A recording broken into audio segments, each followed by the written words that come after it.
Everyone Strikes here with a look at Elven Legacy. This is an older game, I think 08 or 09, and I just picked it up for like $5 off of Steam, and really enjoying it. It's a turn-based, tactical, I guess you would say, turn-based tactics. Now, a lot of people, as far as PC gaming goes, are used to the evolution of strategy games like Civilization and that fare, like even the newer Age of Wonders 3, things like that. This one is, I guess it shares parts of those, but this one is more consolidated. More like a tactics game from console, like Disgaea, or or Final Fantasy Tactics. It's more about just the battles, but it still has a rich story to it. I'm trying to remember where I was. I think I need to go here. So there's lots to do in this, and I just wanted to give you a kind of a quick rundown to begin with. Not a super in-depth let's play or anything, but this will be my second campaign battle on medium. Looks like meeting was the first one, actually. It shows a shield whenever you complete it, I suppose. Now I have a choice of where to go. Has Taya neglected to tell me something? Is a new leader not supposed to test the strength of old war dogs rather than the green recruits? Perhaps I have been living for too long in the forest. But it matters not. I've decided not to ask for reinforcement from Quendelon. Instead, I've sent word to the warriors in Lawrence, who are due to catch up with us on the march. I think it will be faster and easier to go through the Thieves' Lands. If these people still remember the power of the elves, they will likely try to stay out of our way and out of sight. If not, the death of their leader will remind them where their true fears should lie. Okay, so this is, you can see I had two options. That's because the very first option when I ended it said, do you want to go through the zombie-infested land or a thief-infested land? And I chose Thieves. And each battle you can change the difficulty. I've been doing normal. Did it on the first one, I'll do it on this one. But the game has a lot of unit management. They can gain experience, level up. Looks like I was just given new units, Elven Spears, for this battle.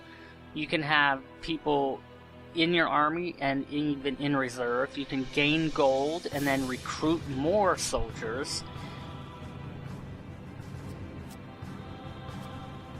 So this is my army makeup right now, which will be interesting. There's all information in the bottom left here, of course. But one thing I want to get to is that it feels very much like I'm playing Disgaea, in the fact that it's straight to the battles. I just played Warlock, Master of the Arcane, the demo, and it's much more than just battles in a game like Warlock, and also from what I understand, Civilization, Age of Wonders 3, and other games of that ilk.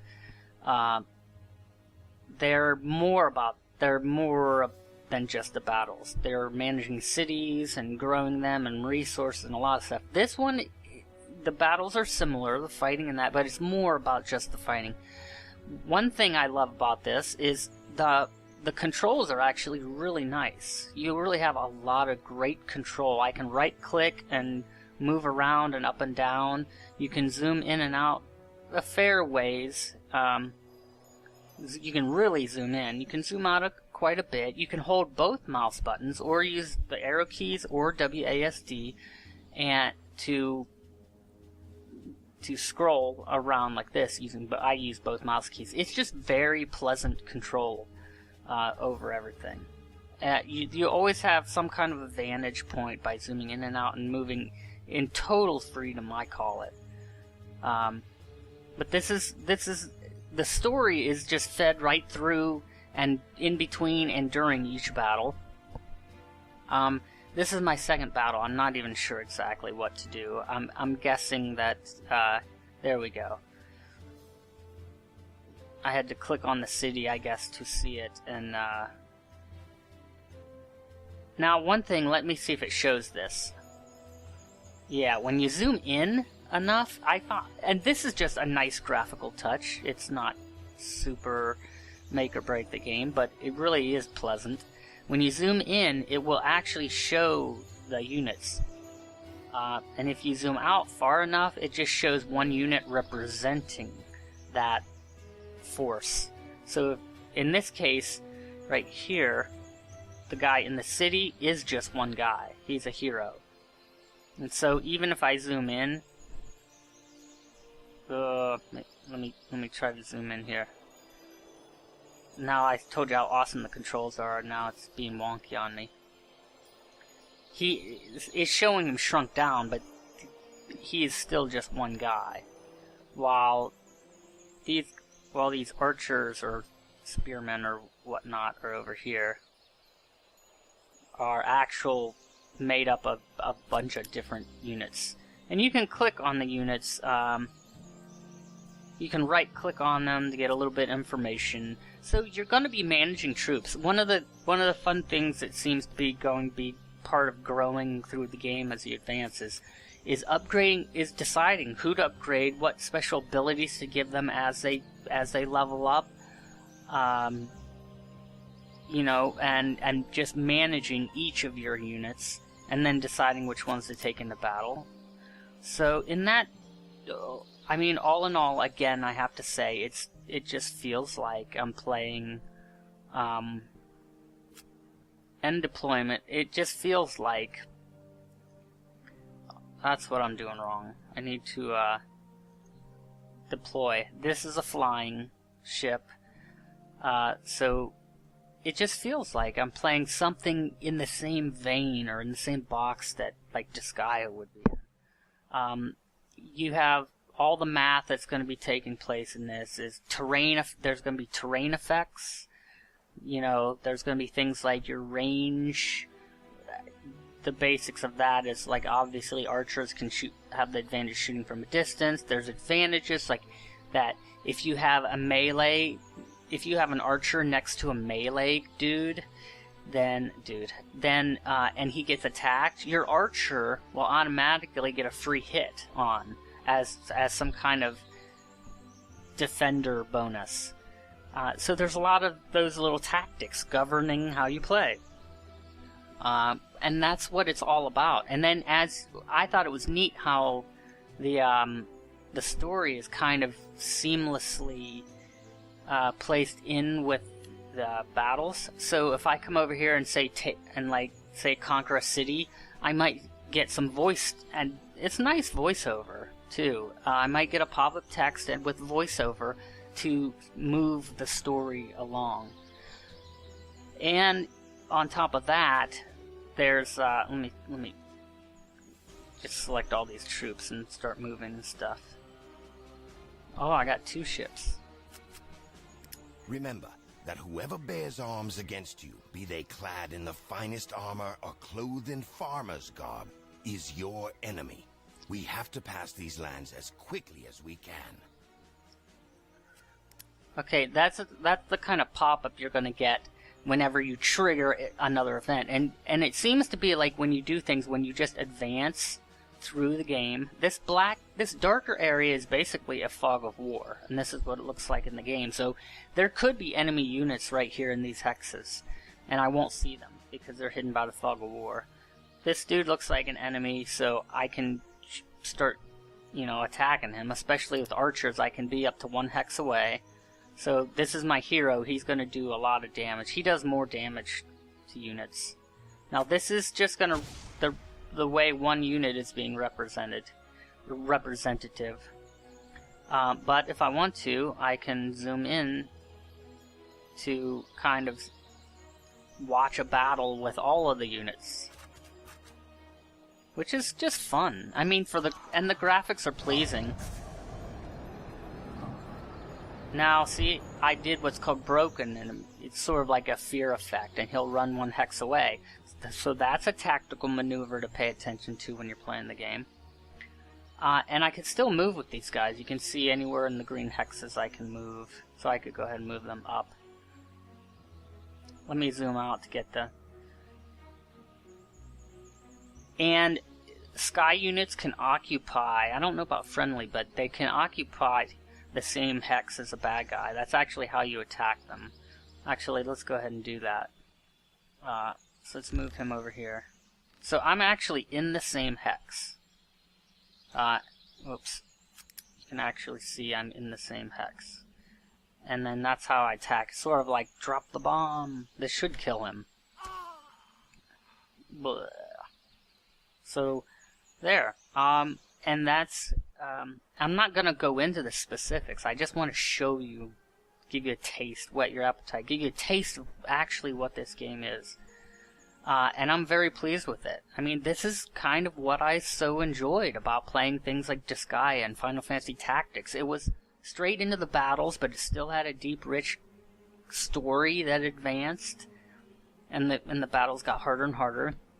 And then there's all the tactical elements that come into play, like maneuvering, your range, you know, and other little specifics to tactics, like an archer can only, you know, like so-and-so can only attack when this happens, or your archer will defend only if you're next to a melee. I'm getting a little bit of lag here, I think. Things like that. And, so that's the gist of the game.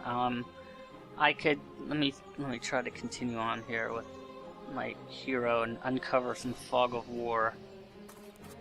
Now see here, we've uncovered some stuff. Whoops. I'm still getting this, I'm gonna use the arrow keys. So, I'm getting a lot of lag for some reason all of a sudden, which is unfortunate, due to recording the video. Now, here I am coming across a town, and there's tactics governing that. Like, when there's a unit inside of a town, defending the town, they get a bonus. They're gonna be tougher to kill. Then you're gonna get loot and win stuff when you take that camp. When you kill them and occupy that town, you'll get loot, and then you'll be rewarded by victories and bonuses too. And a lot, you know, that just plays into the specifics of tactics. But this game, you know, I'm quite happy with it. And the last thing I want to cover is that there is a multiplayer element to the game, and the game comes with a map editor, so you can actually get a two-dimensional map editor that has a whole bunch of hexes, and it comes with pre-assigned. It's kind of like using RPG Maker VX or something, if anyone's messed with that. You got a menu on the left of all your different tile types, your literally grasslands and dirt lands and mountains, and you can select them and then lay them down wherever you want. And then you can lay down towns, and then I think you can even lay down trigger events, like when text would appear. Now, I doubt that text is voice-overed whenever you're making a map. The voiceovers from these main characters, just because I'm in the main campaign, obviously. And then you can literally, like, draw roads on and things like that, of that nature.